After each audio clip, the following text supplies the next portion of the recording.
So in school, they teach us how to be journalists when we become ones. And they always tell us that the objectivity and the responsibility comes first.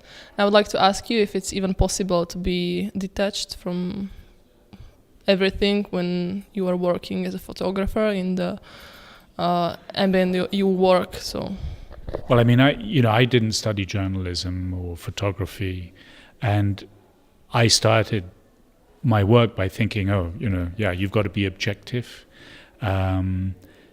Now I think certainly in what I do, which maybe isn't journalism, but I find it impossible to be objective. What I'm doing is very much focusing on individual people's lives, and there's right and wrong.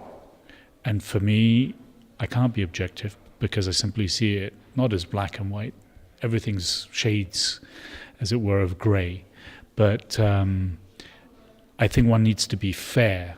I don't think one needs to be, in what I do, objective, because you can't, in what I see and what I face, it's wrong.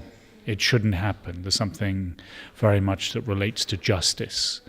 And so part of your question in terms of detachment, that is part of it, that I can't be detached. I find it very difficult. I go to places because I want to engage with them, and I think when I'm in the situation, I become even more engaged. I realize that often, sadly, this shouldn't be happening. So I suppose in the end, I'm not detached and I'm not objective. Okay, the next question is about your pictures. Which one is, like, you think is the best picture, or you are the most happy about? I can't put my finger on what is my best picture. I think, some might be visually strong, but for me it's a link between, and often, the person in the picture.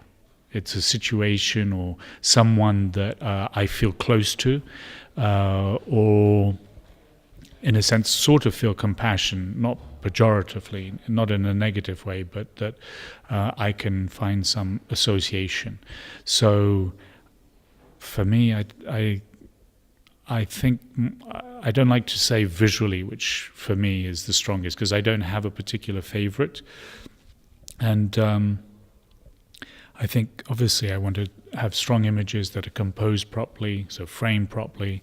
If the light is right, then obviously the image is stronger for it. And again, I think for me probably the most engaging images are the ones which are strongest, the one that I'm intimate with the person that I'm photographing, that I can share something of their lives and that I can communicate something of their life.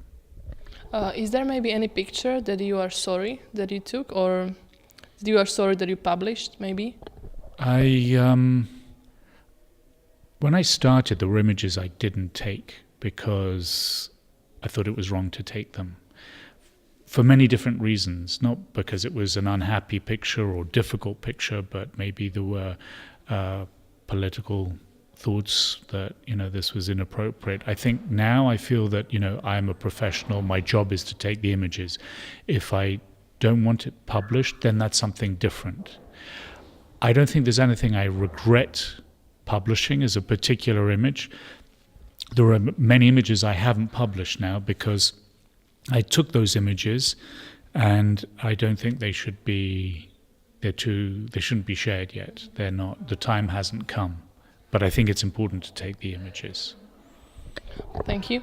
Well, you traveled a lot, and is there any country you consider the most dangerous for you? Because maybe some people think like Afghanistan is the most dangerous, but for example North Korea and their laws and everything, like for journalists, it's really hard to get there and to be there and to take pictures and film. So which country do you consider the most dangerous? Well, I go to a lot of difficult places, but there are two things I think that are really, really important. One is that I'm very rarely completely on my own. So a lot of what I do is actually teamwork. It might be one person taking the picture, but a lot of people have helped me. So I would say that I usually try and minimize the risks to myself. And more importantly, make sure there's no risks for the person who's accompanying me. They're usually a local person. And what I would say very strongly is that I have the opportunity and the luck that I can leave that place. So whatever the dangers I face, the people that I'm photographing often don't have that opportunity. I willingly go to these places. So I have accepted certain risks, which I try and minimize. The people I photograph haven't chosen to be in those places. That's where they live, and often they don't have the chance to leave.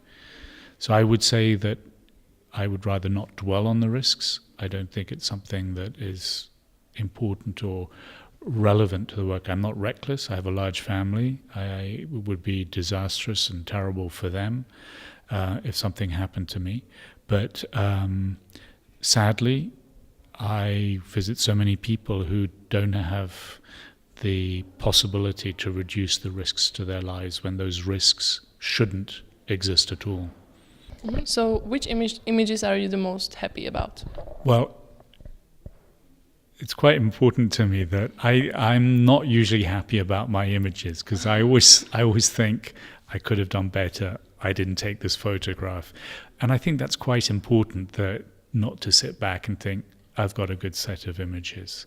So, yeah, I mean, there are moments that to me are evocative, that bring back where I've been quite well. But I usually feel that I wish I'd done more, even though I work extremely hard. So ultimately, there's nothing that I'm totally happy about. Okay, thank you. Yeah, is that all right? Yeah, that was the best. And yeah, thank you.